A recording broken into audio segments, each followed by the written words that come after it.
बिस्मिल्लाहिर्रहमानिर्रहीम। अस्सलाम वालेकुम। आज मैं आप लोगों के लिए एक्सरसाइज 6.2 का क्वेश्चन नंबर सी सॉल्व करूँगी। तो चलिए वीडियो को स्टार्ट करते हैं। क्वेश्चन है आपके पास find factors of the following. ठीक है, अब देखिए जो सी पार्ट में आपके पास फैक्टराइजेशन है वो किस टाइप की है या वो किससे रिलेटेड है, वो इस फॉर्मूले से रिलेटेड है। ठीक है, क्योंकि देखें क्वेश्चन को अगर आप गौर से देखें तो क्वेश्चन नंबर 1 है आपके पास 81x² माइनस 4y² यानी कि 2 टर्म्स है।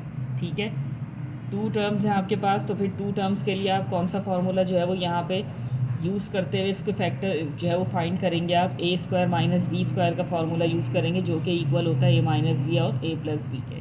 ठीक है, तो यहाँ पर आपके पास जो है वो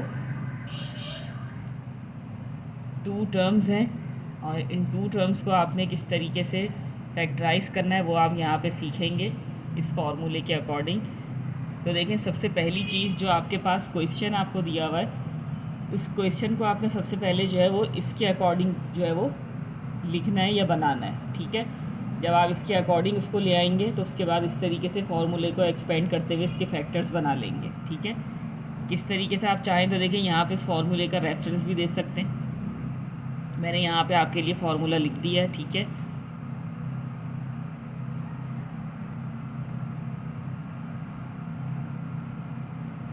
देखिए यहाँ पर आपके पास 81x² माइनस 4y² है, तो मैंने इस तरीके से जो है उसका स्ट्रक्चर बना दिया a² माइनस b²। ठीक है, इस तरीके से। अब देखिए यहाँ पर आपके पास 81 है, तो 81 की जगह आप कौन सा जो है वो नंबर यहाँ पे ले सकते हैं, कौन सा इसका फैक्टर लिख देंगे 9। ठीक है, क्योंकि 9 से क्या होता है आपके पास 81। ठीक है, स्क्वायर ऑलरेडी बाहर है, 9 सा 81 और यहाँ पर देखिए क्या आ जाएगा x। ठीक है, इसी तरीके से यहाँ पर आपके पास 4 है, तो जो ब्रैकेट में आप लिखेंगे क्योंकि स्क्वायर बाहर है तो ब्रैकेट में कौन सा नंबर आ जाएगा आपके पास या कौन सा आप फैक्टर लिखेंगे 2। ठीक है, क्योंकि 2 सा क्या हो जाएगा 4 और ये y² है तो यहाँ पे सिंपल क्या आ जाएगा आपके पास y। ठीक है, क्वेश्चन आपका जो है वो a² माइनस b² फॉर्म में आ गया। अब आपने क्या चीज़ करनी है इसको इसके अकॉर्डिंग, जैसे यहाँ पर आपको नज़र आ रहा है a माइनस बी और a² minus b² is equal to a minus b a plus b है, तो ये चीज़ भी क्या हो जाएगी आपके पास फार्मूले के अकॉर्डिंग ये चीज़ खुल जाएगी a minus B and a plus b करके। ठीक है, विद इन 2 स्टेप्स में जो है वो आपका आंसर आ जाएगा। तो यहाँ पर ये देखें ये चीज़ आपके पास क्या हो जाएगी, ये पूरी चीज़ आपके पास a कंसीडर की जाएगी, ये पूरी चीज़ आपके पास जो है वो b कंसीडर की जाएगी और फार्मूले के अकॉर्डिंग आपके पास क्या आ जाएगा a minus B and a plus b and this is your required answer. ठीक है, क्वेश्चन आपके पास कोई सा भी हो, सबसे पहले आपने सवाल को कॉपी किया, सवाल को कॉपी करने के बाद आपने जो है वो उसको a² माइनस b² फॉर्म में लेकर आना है सवाल को। ठीक है, जैसे ही आपने a² माइनस b² फॉर्म में इसको लिख दिया उसके बाद ये a minus B and a plus b पूरा एक्सपेंडेड फॉर्म में जिस तरीके से आपका फार्मूला होता है वो जो है वो आपने इस तरीके से इसको 2 ब्रैकेट्स करके इसके फैक्टर बना के लिख देने। ठीक है, नेक्स्ट है आपके पास इसका सेकेंड पार्ट।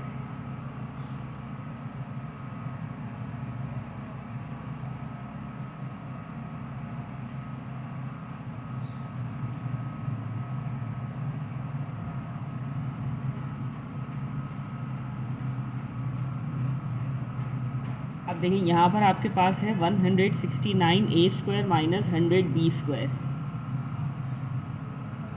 तो यहाँ पर भी आपने देखिए सबसे पहले क्वेश्चन नीचे कॉपी कर लिया, उसके बाद इसको a² माइनस b² फॉर्म में ले आएंगे। अब 169 है तो यहाँ पर आपके पास क्या आ जाएगा 13 से क्या हो जाता है आपके पास 169। ठीक है, और ये a² है तो यहाँ पर क्या आ जाएगा आपके पास a, और यहाँ पर 100 है तो ये क्या हो जाएगा 10 सा क्या हो जाएगा आपके पास 100। यहाँ आ जाएगा आपके पास simple b, a minus B and a plus B. a आपके पास क्या आ जाएगा 13a एंड b आपके पास क्या आ जाएगा 10b।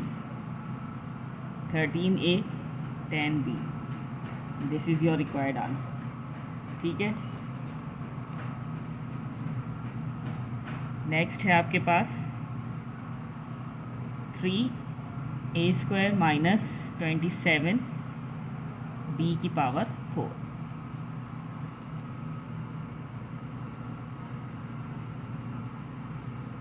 अब देखिए सबसे पहले मैं यहाँ पे सवाल को नीचे कॉपी कर लूँगी।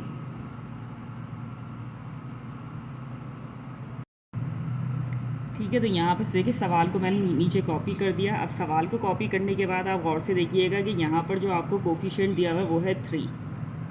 ठीक है, आपको पता है जैसे 1 1 ज़ा 1, 2 2 ज़ा 4, 3 3 ज़ा 9। ठीक है, तो ये जो है वो किसी भी नंबर का मल्टीपल ऑफ 2 तो है नहीं, तो ठीक है। इसी तरीके से 27 भी आपके पास ऐसा ही नंबर है। तो हम यहाँ पर सबसे पहली चीज़ क्या कर सकते, अगर आपको सवाल को इसके अकॉर्डिंग बनाना है तो आप यहाँ पे सबसे पहली चीज़ क्या करेंगे कि ये देखें दोनों नंबर्स ऐसे हैं जो एक ही टेबल में आते हैं। अब वो कौन सा है, 3 1 ज़ा 3 एंड 3 9 ज़ा 27। ठीक है, आपने इस तरीके से इनको फैक्टर इनके फाइंड कर लिए। अब फैक्टर फाइंड करने से ये होगा कि आप इन दोनों में से 3 को कॉमन निकाल लेंगे। 3 कॉमन निकालने से देखें क्या होगा आपके पास, यहाँ पर बच जाएगा आपके पास 1 1, आप लिखते नहीं हैं तो यहाँ पर सिंपल आ जाएगा a² माइनस यहाँ पर बच गया आपके पास 9 b⁴। ठीक है, डायरेक्टली इसके ऊपर जो है हम फार्मूला नहीं अप्लाई कर सकते थे क्योंकि नंबर जो यहाँ पे दिया हुआ था वो मल्टीपल ऑफ 2 नहीं था किसी भी नंबर का, तो इसलिए हमने सबसे पहले जो है वो यहाँ से 3 को कॉमन ले लिया। अब आपका जो क्वेश्चन है वो इस फॉर्म में आ गया कि आप इजीली इसके ऊपर फार्मूला अप्लाई कर सकते हैं। ठीक है, मैं दोबारा इस चीज़ को यहाँ पर लिख दूँगी। ठीक है, ये चीज़ अब ये 3 आपने कॉमन लिया, ये इसी तरीके से बाहर चलता चला जाएगा। अब यहाँ पर आपने क्या चीज़ करनी है, इसको a² माइनस b² फॉर्म में लेकर आना है सवाल को। देखिए बज़ाहिर यही लग रहा था कि हर सवाल एक ही कैटेगरी का है, बेशक एक ही कैटेगरी का है, लेकिन थोड़े से स्टेप्स जो हैं वो आगे पीछे हो सकते हैं कि अगर कोई चीज़ कॉमन आ रही है तो आपने कॉमन भी लेनी होती है, वो भी ज़रूरी है। ठीक है, बस यहाँ पे सिर्फ हमने जो है वो कॉमन लिया है, वो थोड़ा सा स्टेप जो है वो यहाँ पे एडिशनल स्टेप हो गया। यहाँ से सवाल देखें दोबारा वही बिल्कुल जैसे मैंने क्वेश्चन नंबर 1 और 2 जो सॉल्व किया बिल्कुल इसी तरीके से अब आगे सवाल सॉल्व हो जाएगा। ये देखिए यहाँ पर आ गया आपके पास a ब्रैकेट के अंदर, अब ये 9 है तो 9 की जगह हम क्या रख सकते हैं यहाँ पे 3, और देखिए b के ऊपर पावर 4 है जैसे मैंने इससे पहले भी बताया था, तो देखिए यहाँ पर स्क्वायर है तो अंदर भी क्या आ जाएगा आपके पास स्क्वायर। ठीक है, 2 2 ज़ा 4, इस तरीके से लिखना है आपने। अब अगेन ये देखिए a minus B and a plus b, ये दो ब्रैकेट्स आपने बना लिए। a आपके पास a है एंड b आपके पास क्या है 3b², a 3b² and this is your required answer. ठीक है, नेक्स्ट है आपके पास इसी तरीके से question number 4, 2b² minus 18q²। अब देखिए यहाँ पर भी जो नंबर आपके पास दिया हुआ है वो क्या है, 2 है और 18 है।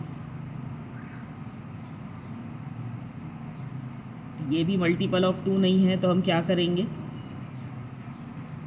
यहाँ पर भी देखें गौर से दोनों ऐसे नंबर्स हैं जो एक ही टेबल में आते हैं 2 के टेबल में, तो 2 1 ज़ा 2 एंड 2 9 ज़ा 18, तो यहाँ से भी हम 2 को जो है वो कॉमन निकाल लेंगे। ठीक है, ये एडिशनल स्टेप हो गया इसका। अब यहाँ पे बच गया 1p² तो आप सिंपल p² लिखेंगे, माइनस यहाँ बच गया 9q², वो आप यहाँ लिख देंगे। ठीक है, ये 2 यहाँ पे इसी तरीके से आता रहेगा। अब यहाँ पर आपने इसको बनाना है a² माइनस b² फॉर्म में। यहाँ पर आ जाएगा आपके पास सिंपल p एंड यहाँ आ जाएगा आपके पास 3q। ठीक है,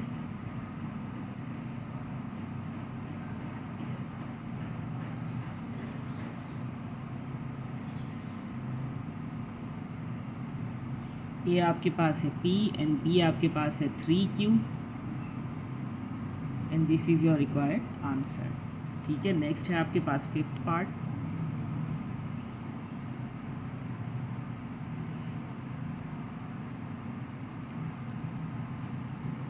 यहाँ पर भी इसको थोड़ा सा आपने इसी तरीके से सॉल्व करना है। क्वेश्चन को कॉपी कर लिया। अब यहाँ पर भी आपके पास 5 है तो दोनों ऐसे नंबर्स हैं आपके पास, दोनों टर्म्स में ऐसे जो है वो कोफिशिएंट्स हैं कि दोनों एक ही टेबल में आते हैं, तो वो आपने लिख लेने। ये देखिए 5 1 ज़ा क्या हो जाएगा आपके पास 5। ठीक है, और ये भी 5 के टेबल में आता है, किस तरीके से 5 अब ये देखिए यहाँ पर जिस तरीके से मैंने आपको पहले सिखाया था कि आप इस तरीके से भी फाइंड कर सकते हैं, बैठे बैठे खुद से ही फाइंड कर सकते हैं फैक्टर्स इसके। ये देखिए ये है आपके पास 12, तो 5 के टेबल में क्या आ जाएगा, 5 2 ज़ा 10, ठीक है, 5 2 ज़ा 10 हो जाएगा, 2 बचेंगे वो आप इसको दे देंगे तो ये हो जाएगा 25, तो ये हो जाएगा 5 5 ज़ा 25। इट मीन्स कि 5 25 ज़ा क्या होता है 125। तो बैठे बैठे आप खुद से जो है वो उसके यहाँ पे फैक्टर्स इजीली फाइंड कर सकते हैं। सबसे पहले जो जिस टेबल में आ रहा है वो आपने यहाँ लिख दिया, 5 के टेबल में आएगा। अब कितनी टाइम्स आएगा वो आप यहाँ पे देख लेंगे, 5 2 ज़ा 10, 2 बच गया उसको दे दिया आपने 5 को, ये 25 हो गया, तो 5 5 ज़ा क्या हो गया 25, ठीक है। अब दोनों में से जो है वो 5 को आप कॉमन निकाल लेंगे। यहाँ बच गया आपके पास 1x² माइनस यहाँ बच गया आपके पास 25y²। 5 को आप इसी तरीके से बाहर रखेंगे, a² माइनस b² फॉर्म में इसको जो है वो ले आएंगे। ये आपके पास x है, ये 25y² है, तो यहाँ आ जाएगा ब्रैकेट में 5y।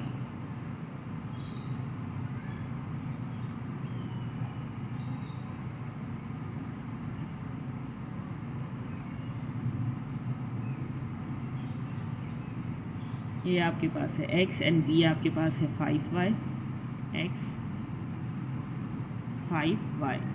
This is your required answer. तो चलिए यहीं पे मैं अपनी वीडियो को एंड करना चाहूँगी, इसी उम्मीद के साथ कि जो भी मैंने आपको एक्सप्लेन किया बहुत अच्छे से आपकी समझ में आ गया होगा। अगर वीडियो अच्छी लगे तो लाइक एंड शेयर ज़रूर कीजिएगा, और चैनल पर नए हैं तो चैनल को सब्सक्राइब करना मत भूलिएगा। ज़्यादा से ज़्यादा मेरी वीडियोज़ को अपने फ्रेंड्स के साथ जो है वो शेयर किया करें, ताकि इस तरीके से दूसरे बच्चों को भी जो है वो हेल्प मिल सके। और अगर किसी को कोई प्रॉब्लम है सॉल्व करने में क्वेश्चन को, तो उसको इस वीडियो के थ्रू जो है वो उसकी प्रॉब्लम सॉल्व हो जाए। तो चलिए मिलते हैं फिर आप लोगों से नई वीडियो में, तब तक के लिए अल्लाह हाफ़िज़।